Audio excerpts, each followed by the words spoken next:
the new imperialist strategy and the birth of modern revisionism, opportunism. A permanent ally of the bourgeoisie, the birth of modern revisionism, like the birth of the old revisionism, is a social phenomenon conditioned by many different historical, economic, political and other causes. Taken as a whole, it is a product of the pressure of the bourgeoisie on the working class and its struggle.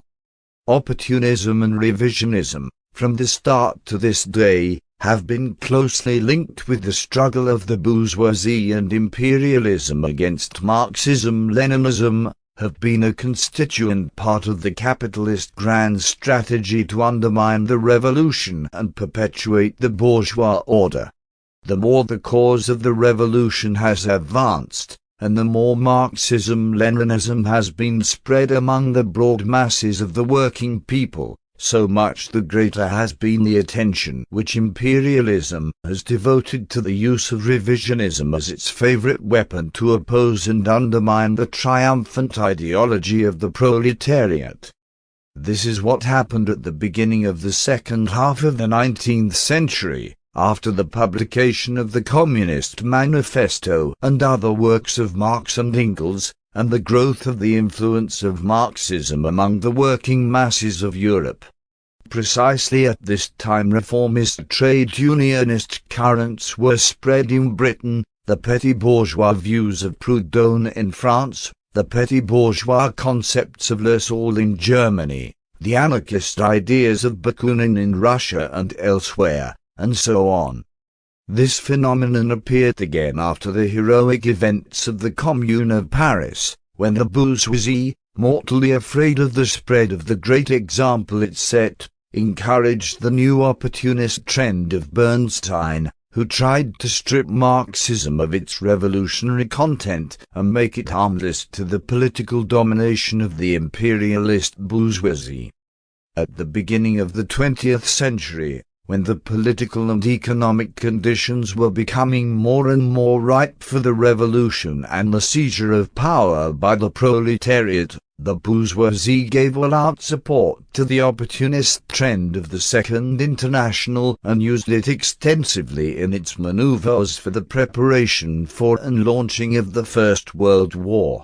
After the historic victory of the October Revolution, when socialism was transformed from a revolutionary theory and movement into a socio-economic system which had triumphed in 1/6 of the world, capitalism was forced to alter its strategy and tactics. Internally, it stepped up its violence and terror even further, began to use the most ferocious means to strengthen its rule, even by bringing fascism to power. First of all, it further whipped up its demagogy and propaganda in order to denigrate and distort Marxism-Leninism by inventing new, pseudo-Marxist theories, by slandering the Soviet Union and preparing for war against it. At that time Lenin wrote that imperialism, just because it feels that Bolshevism has become a world force, is trying to throttle us as fast as possible in the hope of dealing first with the Russian Bolsheviks, and then with its own. In 1918 the British, American, French and Japanese imperialists began their military intervention in Russia. The struggle against the first state of workers and peasants brought all the reactionary forces into a single camp. The opportunists and renegades from Marxism also hurled themselves into the attack on the October Revolution and the proletarian state power.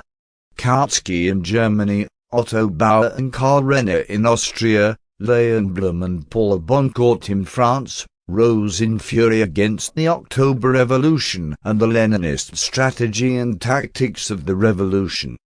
They called the October Revolution unlawful, a diversion from the course of historical development and a deviation from the Marxist theory. They preached the peaceful revolution without violence and bloodshed, the taking of power through the majority in parliament. They were against the transformation of the proletariat into a ruling class. They praised bourgeois democracy to the heavens and attacked the dictatorship of the proletariat.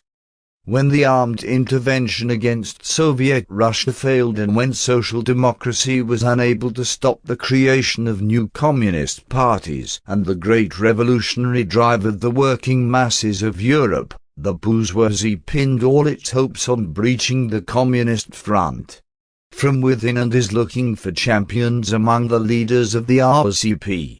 The Trotskyites again brought up the theory of permanent revolution, according to which socialism could not be built in the Soviet Union without the triumph of the revolution in other countries. They amalgamated in a single front with the struggle of the bourgeoisie against socialism. Stalin very correctly pointed out that a single enemy front had been created, including everybody, from Chamberlain to Trotsky. The rightists, the Bukharinists, also went on the attack against socialism. They were for extinguishing the class struggle and preached the possibility of the integration of capitalism into socialism. The strategy of imperialism assumed a more marked counter-revolutionary and anti-communist character, especially after the Second World War, as a result of the alteration in the ratio of forces in favor of socialism and the revolution, which shook the whole capitalist system to its foundations.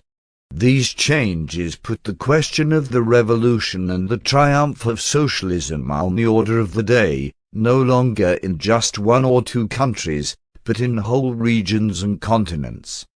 Imperialism, headed by American imperialism, this time based its greatest hope on the militarization of the whole of its life, on military blocs and pacts, on violent intervention and open war against socialism and the revolutionary and liberation movements of the peoples. However, it pinned very great hopes also on the invigoration and activation of all the opportunist forces in order to undermine the socialist countries and communist parties from within and to bring about their degeneration.